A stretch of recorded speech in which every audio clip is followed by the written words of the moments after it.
VD. Satheesan മന്ത്രിസഭയിലേക്ക് Kodungallur MLA. ഒ.ജെ. ജനീഷും. സംസ്ഥാന യുവജനക്ഷേമ വകുപ്പാണ് ഒ.ജെ. ജനീഷിനായി നീക്കിവച്ചിരിക്കുന്നത്. Youth Congress സംസ്ഥാന അധ്യക്ഷനായാണ് മന്ത്രിപദത്തിലേക്ക് ഒ.ജെ. ജനീഷിന് തുണയായത്. നാളെ വി.ഡി. സതീശൻ മന്ത്രിസഭാ സത്യപ്രതിജ്ഞ ചെയ്യും. വി.ഡി. സതീശൻ മന്ത്രിസഭയിൽ ഏറ്റവും ഒടുവിൽ വമ്പൻ സർപ്രൈസുകളുമായി യൂത്ത് കോൺഗ്രസ് സംസ്ഥാന അധ്യക്ഷൻ ഒ.ജെ. ജനീഷിൻ്റെയും കൽപ്പറ്റ എം.എൽ.എ. ടി. സിദ്ദിഖിൻ്റെയും പേരുകൾ മന്ത്രിപ്പട്ടികയിൽ ഉൾപ്പെടുത്തി. സംസ്ഥാന യുവജനക്ഷേമ വകുപ്പാണ് ഒ.ജെ. ജനീഷിനായി നീക്കിവച്ചിരിക്കുന്നത് എന്നറിയുന്നു. യൂത്ത് കോൺഗ്രസ് സംസ്ഥാന അധ്യക്ഷനായതാണ് മന്ത്രിപദത്തിലേക്ക് ഒ.ജെ. ജനീഷിന് തുണയായത്. നാളെ വി.ഡി. സതീശൻ മന്ത്രിസഭ സത്യപ്രതിജ്ഞ ചെയ്യും.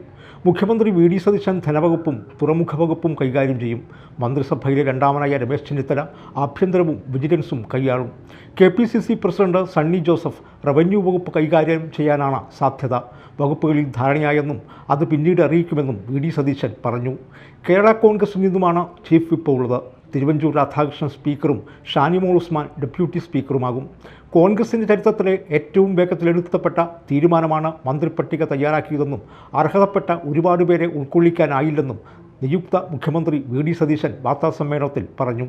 പ്രധാന നേതാക്കളുമായി കൂടിയാലോചന നടത്തിയ ശേഷമാണ് പട്ടിക തയ്യാറാക്കിയതെന്നും അദ്ദേഹം വ്യക്തമാക്കി. വമ്പൻ സർപ്രൈസുകളായാണ് യൂത്ത് കോൺഗ്രസ് സംസ്ഥാന അധ്യക്ഷൻ ഒ.ജെ. ജനീഷിൻ്റെയും കൽപ്പറ്റ എം.എൽ.എ. ടി. സിദ്ദിഖിൻ്റെയും അങ്കമാലി എം.എൽ.എ. റോജി എം. ജോണിൻ്റെയും പ്രവേശനം. News desk media time.